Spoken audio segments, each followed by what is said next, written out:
नमस्कार मित्रों, हिंदी धार्मिक कहानियाँ में आपका स्वागत है। दोस्तों, हम आपके समक्ष गुरु पूर्णिमा की कहानी लेकर उपलब्ध हैं। गुरु पूर्णिमा का व्रत 3 जुलाई को रखा जाएगा। हिंदू पंचांग के अनुसार आषाढ़ की पूर्ण तिथि को गुरु पूर्णिमा का पर्व मनाया जाता है। मान्यता है कि गुरु पूर्णिमा के ही दिन महर्षि वेदव्यास जी का जन्म हुआ था। यही वजह है कि इस दिन को व्यास पूर्णिमा के नाम से भी मनाया जाता है। मित्रों, ऐसे ही कहानियाँ सुनने के लिए, अच्छी कहानियाँ सुनने के लिए हमारे चैनल को सब्सक्राइब करें और वीडियो को लाइक करें और शेयर करें, जिसलिए आपके एक सब्सक्राइब से हमारा मनोबल बहुत ऊंचा हो जाता है और हम और अच्छी कहानियाँ लाने के लिए प्रेरित होते हैं। तो मित्रों, आपके समक्ष लेके मैं हाजिर हूँ गुरु पूर्णिमा की कहानी। सद्गुरु, हम दक्षिणायन की अवधि में प्रवेश कर चुके हैं। इस समय धरती के आकाश में सूर्य उत्तर की जगह दक्षिण की ओर बढ़ने लगता है, जिससे मानव के शरीर के भीतर कुछ ऐसे बदलाव आते हैं कि ऐसे समय साधना करने के लिए और लक्ष्य निर्धारित करने के लिए ज़्यादा अनुकूल होता है। ये वो समय है जब किसान भूमि को जोतना शुरू करता है और योगी पृथ्वी के इस टुकड़े शरीर को गूंथना शुरू कर देता है, जिसे उठाने का विशेष अधिकार उसे मिला है। और यही वो समय है जब हजारों साल पहले आदि योगी की शानदार आंखें मानव जीवन पर पड़ी थी। प्रथम गुरु पूर्णिमा की कहानी शुरू कर रहा हूँ। योग संस्कृत में शिव को भगवान के रूप में नहीं देखा जाता है, उन्हें पहले योगी आदि योगी के रूप में देखा जाता है। 15,000 पहले एक योगी हिमालय की ऊपरी क्षेत्रों में दिखाई दिए थे। कोई भी नहीं जानता था कि वो कहाँ से आए और उनका पिछला जीवन कैसा है। उन्होंने अपना परिचय नहीं दिया था, इसीलिए लोगों को उनका नाम भी नहीं पता था, इसीलिए उन्हें आदि योगी या पहले योगी कहा जाता था।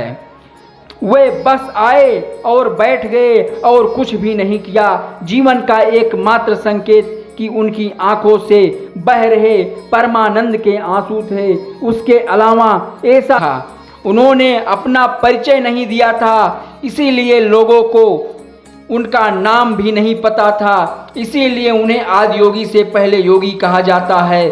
केवल 7 लोग वहीं रुके थे। ये 7 उन योगी के सीखने का निश्चय कर रहे थे। आदि योगी ने उन्हें नज़रअंदाज कर दिया। उन्होंने अनुरोध किया, जो आप जानते हैं वो हम भी जानना चाहते हैं। उन्होंने खारिज कर दिया, तुम लोग मूर्ख हो। जिस तरह से तुम हो वैसे तो तुम 10 लाख वर्षों से नहीं जान पाओगे। तुम्हें तैयारी करने की ज़रूरत है, इसके लिए ज़बरदस्त की तैयारी की आवश्यकता है। यह मनोरंजन नहीं है। लेकिन वे सीखने के लिए बहुत आग्रह किए, इसलिए आदि योगी ने उन्हें कुछ प्रारंभिक साधना दी। फिर उन 7 ने तैयारी शुरू कर दी। दिन सप्ताह में बदले और सप्ताह महीने में और महीने वर्ष में। वे तैयारी करते रहे, आदि योगी बस उन्हें नज़रअंदाज करते रहे। ऐसा कहा जाता है कि उन्होंने 84 साल तक साधना की थी।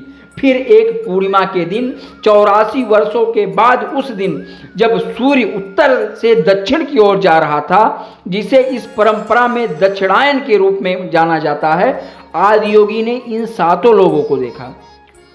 वे ज्ञान के चमकदार पात्र बन गए थे। वे प्राप्त करने के लिए बिल्कुल परिपक्व थे। वे अब नहीं अनदेखा नहीं कर सके। आदि योगी उन्हें बारीकी से देखते रहे और अगली पूर्णिमा के दिन उन्होंने एक गुरु बनाने का फैसला किया। वे पूर्णिमा का दिन गुरु पूर्णिमा के रूप में जाना जाता है। गुरु पूर्णिमा वो पूर्णिमा है जब पहले योगी ने खुद को आदि गुरु या पहले गुरु में बदल दिया। वह दक्षिण की ओर मुड़ गए। यही कारण है कि वह दक्षिण मूर्ति के रूप में भी जाने जाते हैं। और 7 शिष्यों के योग विज्ञान देना शुरू किया। इस प्रकार दक्षिणायन की पहली पूर्णिमा गुरु पूर्णिमा कहलाती है। इस दिन पहले गुरु प्रकट हुए थे। यह संचार दुनिया का पहला योग कार्यक्रम है। केदारनाथ से कुछ किलोमीटर ऊपर क्रांति सरोवर झील के किनारे हुआ था। योग से हमारा मतलब शरीर को मोड़ना या अपनी सांस को रोकना नहीं है। हम जीवन की तकनीक की और सृष्टि के इस टुकड़े आप खुद को इस परम संभावना तक ले जाने की बात कर रहे हैं।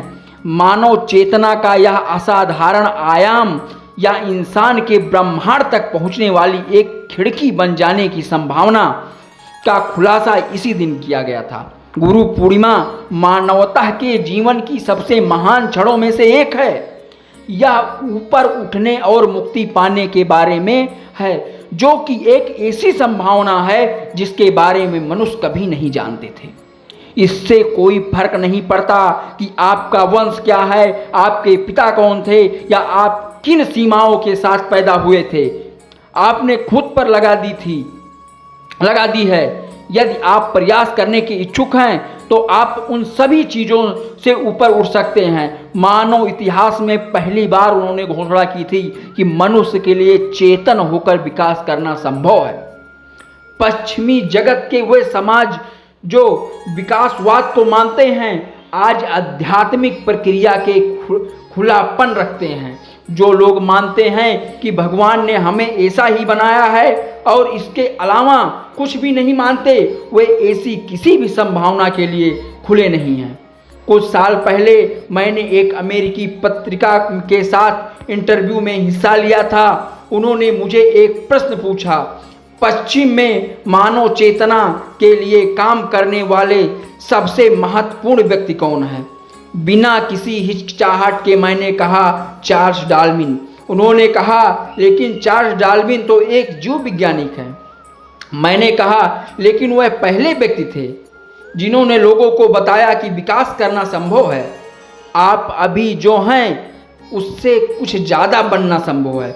पश्चिमी जगत के वे समाज के विकासवाद को मानते हैं, आज आध्यात्मिक प्रक्रिया के लिए खुलापन रखते हैं। जो लोग मानते हैं भगवान ने ऐसा ही बनाया है और इसके अलावा कुछ भी नहीं मानते, वे ऐसे किसी संभावना के लिए खुले नहीं हैं। डार्विन ने 200 साल पहले जैविक विकास की बात की थी। आदि योगी ने तो 15 साल पहले आध्यात्मिक विकास की बात की थी।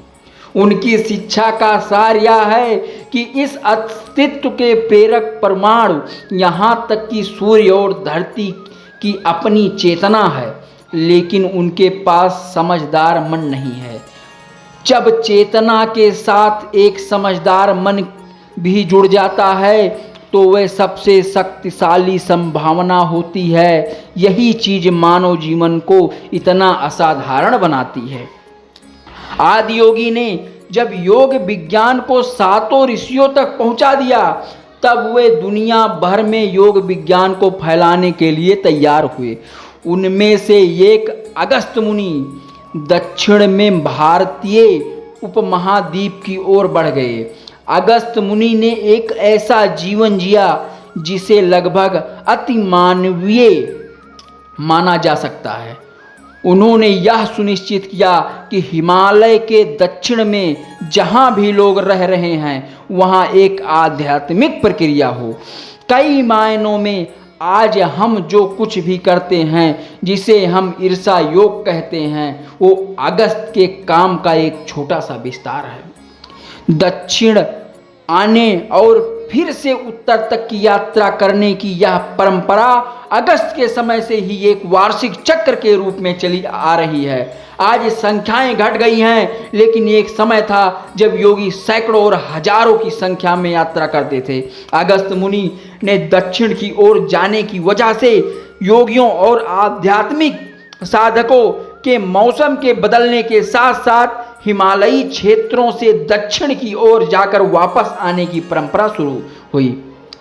यह निरंतर चक्र हजारों सालों से चला आ रहा है। गर्मियों के दौरान वे हिमालयी गुफाओं में होते हैं और सर्दियों में वे दक्षिण आ जाते हैं। उनमें से कई रामेश्वरम तक यात्रा करते हैं, जो कि महाद्वीप की दक्षिण नोक है, और फिर वे हजारों किलोमीटर तक चक्कर उत्तर जाते हैं। दक्षिण आने और फिर उत्तर जाने तक यात्रा करने का यह परंपरा अगस्त समय से ही एक वार्षिक चक्र के रूप में चली आ रही है। आज संख्याएं घट गई, लेकिन एक समय था जब योगी सैकड़ों और हजारों में यात्राएं होती थी।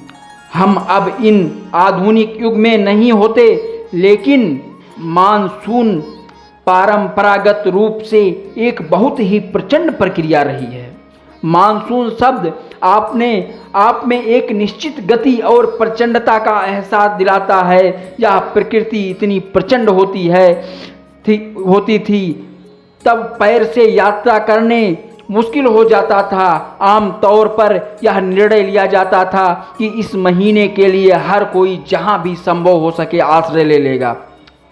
काफी समय बाद गौतम बुद्ध ने इसी महीने के लिए अपने भिक्षुकों के लिए आराम निर्धारित किया, बस उन्हें मौसम की स्थिति से आराम दिलाने के लिए, क्योंकि लोगों के लिए यात्रा करना बहुत कठिन हो जाता था।